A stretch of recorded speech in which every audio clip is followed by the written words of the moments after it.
ছোট সোনামণিরা, আজকে আমরা শিখবো কিছু বডি পার্টস এর নাম, অঙ্গ প্রত্যঙ্গের নাম। চলো শুরু করি। এটা হলো মাথা। মাথাকে ইংরেজিতে বলে হেড। মাথা দিয়ে আমরা চিন্তা করি। এটা হলো চুল। চুলকে ইংরেজিতে বলে হেয়ার। চুল আমাদের মাথাকে আঘাত পাওয়ার থেকে রক্ষা করে। এটা হলো মুখমণ্ডল। মুখমণ্ডলকে ইংরেজিতে বলে ফেস। ফেস দিয়ে আমরা মনের ভাব প্রকাশ করি। এটা হলো চোখ। চোখকে ইংরেজিতে বলে আইজ। চোখ আমাদের দেখতে সাহায্য করে।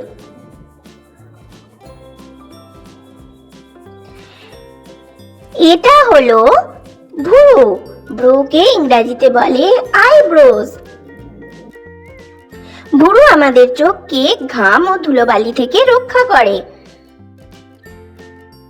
এটা হলো কান। কানকে ইংরেজিতে বলে ইয়ার। কান আমাদের শব্দ শুনতে সাহায্য করে।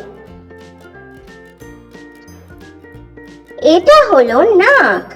নাককে ইংরেজিতে বলে নোজ। নাক দিয়ে আমরা শ্বাস প্রশ্বাস নিই এবং গন্ধ শুঁকি। এটা হলো মুখ। মুখকে ইংরেজিতে বলে মাউথ। মুখ দিয়ে আমরা খাবার খাই ও কথা বলি।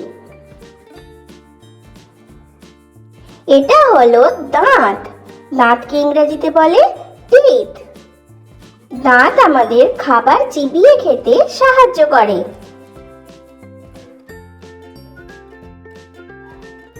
এটা হলো জিভ। জিভকে ইংরেজিতে বলে টাং। জিভ আমাদের খাবারের স্বাদ গ্রহণ করতে সাহায্য করে।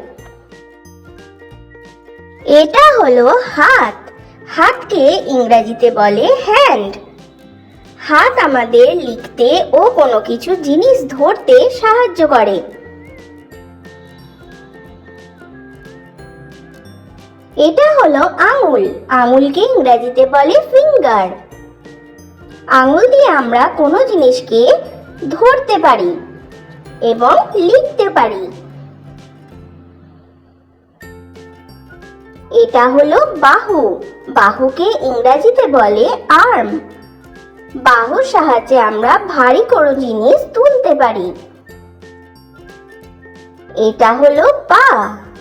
পাকে ইংরেজিতে বলে লেগ। পা দিয়ে আমরা খেলতে, দৌড়াতে, ছুটতে পারি।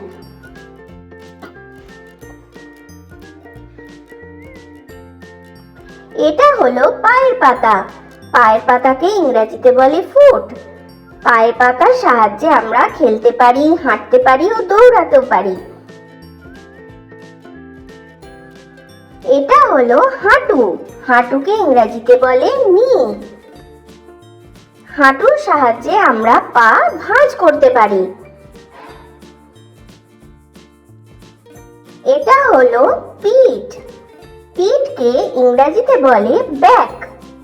পিঠ আমাদের শরীরকে সোজাভাবে দাঁড়াতে সাহায্য করে।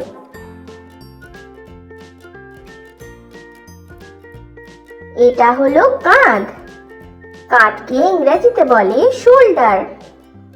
কাঁধের সাহায্যে আমরা কোনো কিছু পিঠে বহন করতে পারি। এটা হলো পেট। পেটকে ইংরেজিতে বলে স্টমাক। পেট আমাদের খাবার হজম করতে সাহায্য করে। তো বাচ্চারা, ভিডিও ভালো লেগে থাকলে চ্যানেলটা এক্ষুনি সাবস্ক্রাইব করে দাও। Thanks for watching. Bye bye.